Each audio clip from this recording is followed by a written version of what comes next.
Bonjour, je m'appelle Céline, je suis psychologue formée aux thérapies cognitives et comportementales et je travaille notamment auprès de patients atteints de la maladie d'Alzheimer ou d'un trouble apparenté.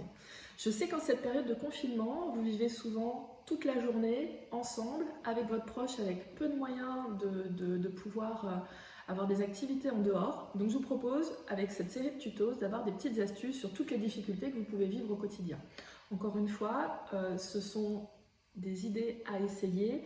Je sais que parfois on vit des choses difficiles et que ne vous mettez pas la pression ni d'injonction de réussite par rapport aux idées que je vous amène ici. Le thème que nous allons aborder aujourd'hui, c'est le refus des soins d'hygiène. C'est souvent un thème central quand on travaille auprès de ces patients. C'est quelque chose qui revient régulièrement pour vous, famille ou des aidants professionnels quand ils viennent à domicile pour aider votre proche au moment de la toilette. Pour comprendre pourquoi notre proche refuse ces soins d'hygiène, je vous propose d'abord de balayer ensemble les grands symptômes qui expliquent cela. Tout d'abord, vous savez que quand on est atteint de la maladie d'Alzheimer ou d'un trouble apparenté, on a des troubles de la mémoire, c'est-à-dire qu'on n'arrive plus à mémoriser d'abord les nouvelles choses et puis un peu comme si tous nos souvenirs étaient dans une paire de chaussettes. Et bien les souvenirs s'effilochent du plus récent vers le plus ancien. Parfois, ils ne se souviennent plus alors de ce qu'ils ont fait hier, mais aussi de ce qu'ils ont fait il y a 10 ans, il y a 20 ans, etc. Un des autres grands symptômes, c'est la perte du langage. Vous l'avez remarqué, ils prennent des mots pour un autre, il y a une perte des mots également, donc ce qui fait que la personne a de plus en plus de mal à comprendre ce qu'on lui dit et à s'exprimer correctement, ce qui n'est pas sans poser souci au quotidien par rapport à la communication. Un autre grand symptôme, c'est la perte de la reconnaissance, c'est-à-dire que la personne n'arrive plus à reconnaître son environnement. Alors c'est reconnaître les visages, parfois d'ailleurs elle ne peut plus identifier les visages de ses proches, ou alors elle se trompe dans les noms, mais ça peut être aussi toute la reconnaissance des objets du quotidien, que ceci est une chaise, que ceci est une feuille, une montre, etc., etc.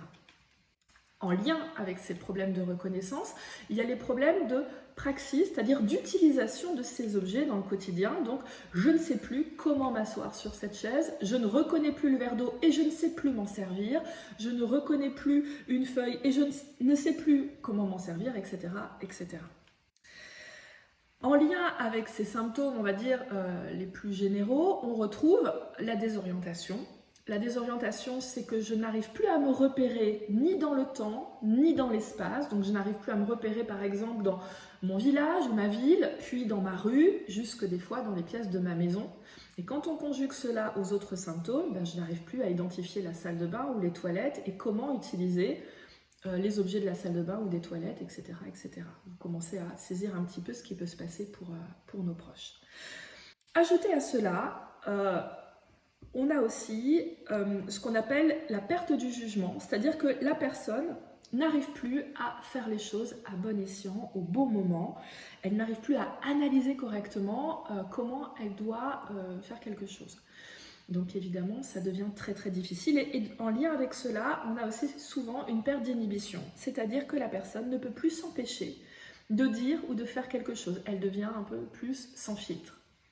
Donc quand on voit un petit peu ces grands symptômes mis les uns avec les autres, on imagine aisément que finalement le quotidien de la personne devient extrêmement compliqué à comprendre et peut vite devenir hostile pour elle. Donc la personne, pour se protéger, va mettre en place une distance ou s'agacer quand elle a l'impression qu'on la force à faire quelque chose.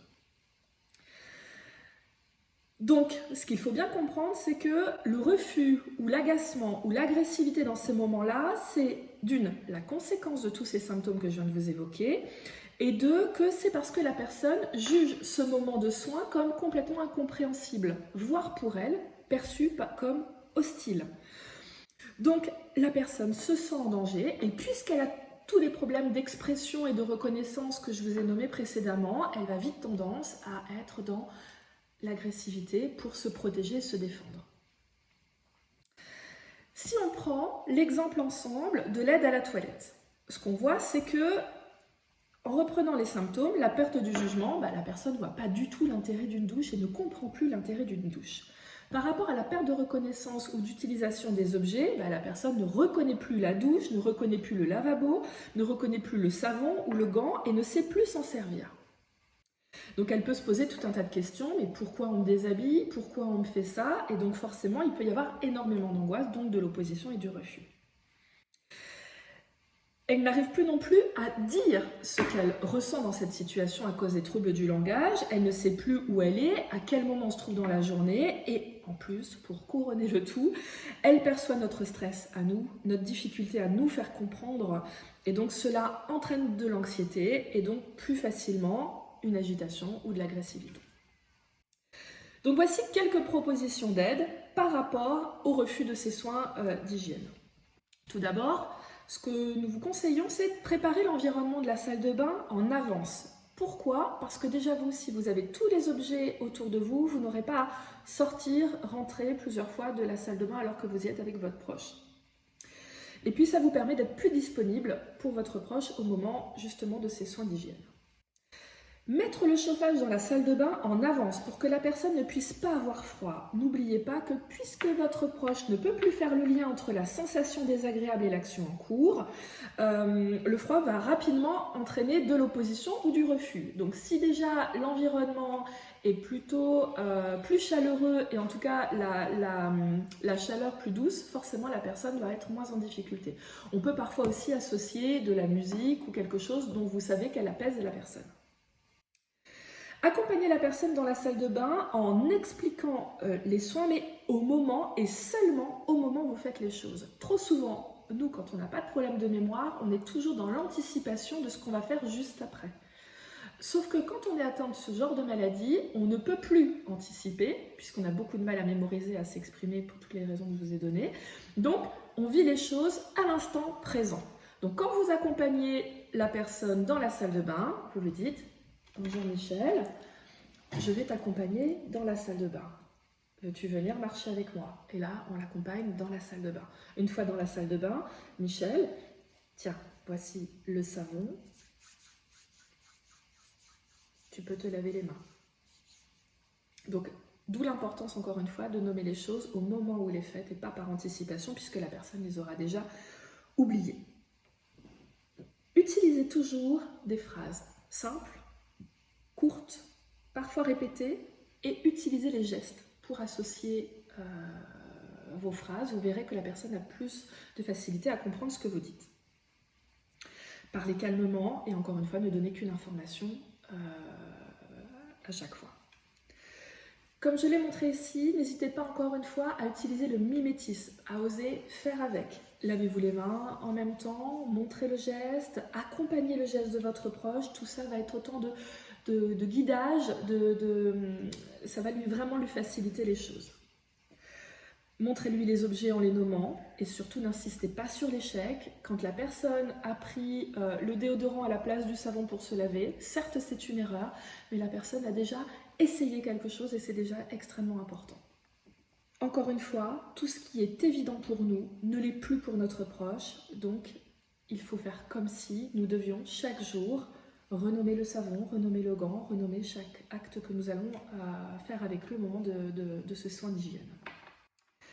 Proposez plutôt les soins d'hygiène dans un moment calme, en dehors d'un temps de stress, pour vous comme pour votre proche. Si c'est pas le matin, c'est pas grave.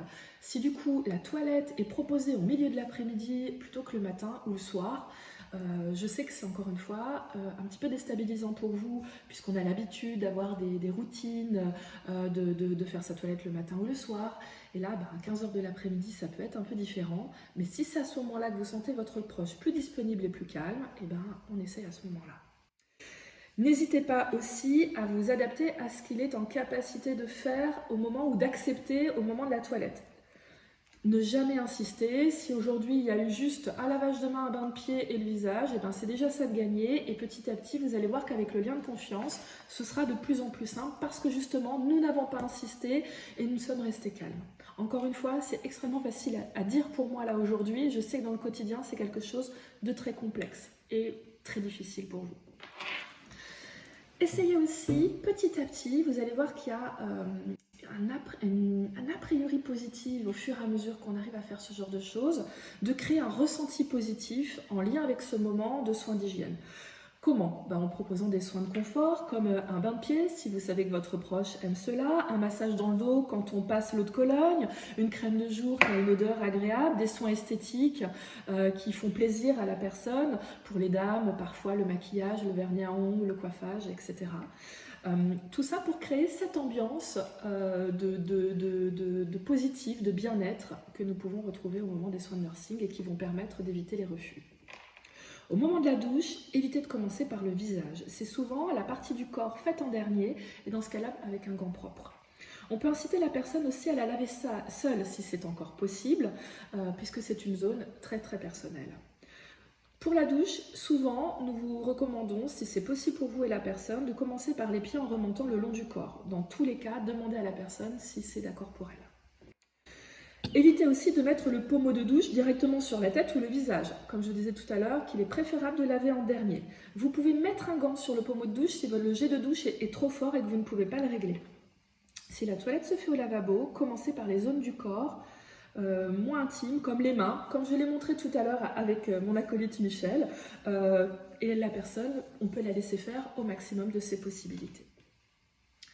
Voilà pour aujourd'hui par rapport aux soins d'hygiène. J'espère que ces idées vous ont permis d'avoir des petites choses à essayer au quotidien. Et en attendant, je vous retrouverai de toute façon pour de nouveaux tutos. En attendant, prenez soin de vous.